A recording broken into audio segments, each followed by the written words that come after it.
I'm having fun with my new make-it-yourself loom, and if you've made one, I'm sure you want projects too. So today let's make this pot holder. Although this is a very, very easy pattern, I don't recommend it as your very first one. For that, I would try this hat, which is another video. I'll put a link to it in the program notes. The reason that I want you to try that first is that for this pattern, we're using 2 strands of bulky cotton. And cotton, of course, has no stretch or springiness to the yarn, and 2 strands together is heavy to work with. So it'd be best to get comfortable with the loom before moving on to the cotton project. This Conshohocken cotton is actually quite a luxurious and rather expensive yarn, but I get it at a really good deal from Country Knitting of Maine. I'll put a link in the program notes. If you want to substitute a locally available yarn, sugar and cream yarn, which is carried at Walmart and quite a lot of stores, will also do the job. The fabric and gauge won't be identical, but for this project it really doesn't matter. You'll still need to use 2 strands run together. Set up the loom so that the 2 rows of pegs are 1.5 inches apart, measuring from center to center. If you haven't made yourself a loom like mine yet, but you have a double knitting board, do a test wrap. Wrap 15 pegs on both boards with the double board stockinette wrap and measure how much yarn that took. If it comes out around 49.5 inches, you should get close to the same gauge that I'm getting, and that will be good enough for this project. Okay, let's knit. Cast on using the same wrap as we'll use for every single row. I almost always cast on by placing a knotted loop of yarn on the peg that will actually be the last peg that I knit, left one on the front board, the board nearest me. I also will wrap that peg at the very end of this first cast on wrap. And then when I go to knit over the first row of real knitting, I'll knit both the wrap and the loop over. For me, it just makes a neater, more secure start, but it is not essential to the project that you do it my way. But it is essential that you use the correct wrap, the stockinette wrap zigs and zags across the board to alternate pegs. Going left to right, we get every other peg, then we get the other every other set, moving right to left. For this project, I strongly recommend that you do use an anchor cord that goes across the cast on, down between the boards at the ends of the knitting, and then we'll knot it together at the yarn ends.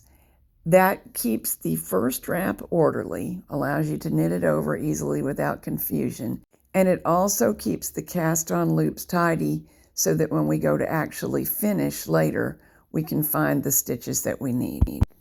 Every row hereafter is wrapped the same way that I just wrapped the cast on. First row gets wrapped right over that anchor cord, and after completing the wrap of every single row, we'll knit the bottom set of loops over the top set. There is just one tiny difference on the first row, and if you cast on my way, with the beginning loop on the final peg, you will have 2 loops to knit over on that peg, and that's the only difference between this first row and every other row. In this part of the movie, I'm using a store-bought loom hook because it was handiest. However, it's not really as sturdy as I would like for knitting over doubled strands of cotton yarn. We're wrapping with both strands held together every row, and it's stiff. Later, I changed to a wooden-handled hook that I made, and the work became much easier on my hands. Better leverage, I think. I will put a link to the movie that shows you how to make your own such tool in the program note. For the first 2 to 3 rows, pulling on the anchor cord doesn't do as much as it will later do. So to help the fabric start coming down between the boards, you may want to use your loom tool to pull it down. Doesn't do any harm. From this point on, we just keep knitting in double board stockinette until the cloth is as long as you want it to be. But on that subject, let's review what happens to cotton yarn when we wash it. It nearly always lofts and shrinks, And in this case, we're counting on those features because for a pot holder, we want a fabric that is not only thick enough to keep the heat of the pot on the stove away from our skin when we go to pick it up, but is dense. We don't want any gaps in the fabric exposing us to all that heat. There is no specific size that the world agrees on is perfect for pot holders. My fabric, as it came off of the loom, was about 12 inches wide, so I knitted until it was just about square and then bound off. But because of the lofting and shrinking, it doesn't stay entirely square. The row dimension tends to shrink more than the stitch dimension. That's fine with me. So using all 26 pegs and knitting 28 rows, I ended up with a cloth that finished after washing to 11 inches wide and 8.5 inches tall. Getting the gauge that I achieved, here are the numbers of pegs you would use and rows you would knit to get different sizes. A lot of times we bind off double board stockinette using a crochet hook. Using a double strand of cotton yarn makes that rather difficult, so here's an alternate way to get the same effect. First, move a stitch off of the peg that you want to bind off. Move the stitch from across the board into its position and return the original stitch to its first peg. Now knit the bottom one over the top one. On the other board, move the next stitch out of the way. Just give it a temporary spot on another peg. Move the recently pulled through stitch to the newly emptied peg. Return the stitch to its original peg and knit bottom over top.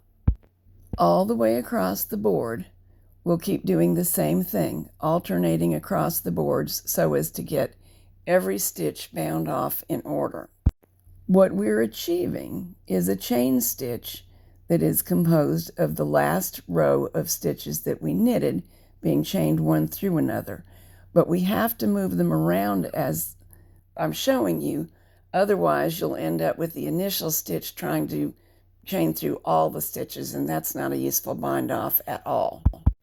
If you are familiar with lifting the stitches with a crochet hook and chaining them through one another, this technique is achieving exactly the same thing.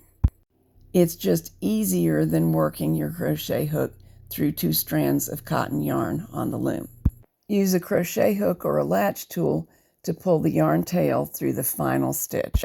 To finish the cast on end, you may want to snip the anchor cord, but do not remove it yet. On this end, we also want to pull 1 stitch through the next. There's my first stitch, there's the second. Remember, each one has 2 strands of yarn. For this process, I strongly suggest using a latch tool as I am doing, although a crochet hook is traditional. But using this stiff yarn double-stranded, working the latch tool in it is easier to grab onto the yarn and also easier to give it a strong enough tug to pull it through. A latch tool is actually a machine knitting tool, and you can get one from any machine knitting supplier. As you go, if it gets in your way, you can pull out the anchor cord, but don't pull it out ahead of yourself because it's helping to keep the stitches organized. Machine knitting tools come in various gauges. This is a standard gauge tool, and it's what I recommend even though we're using bulky yarns, because it slides into those stitches and allows you to elongate them a little bit if need be so as to pull them through.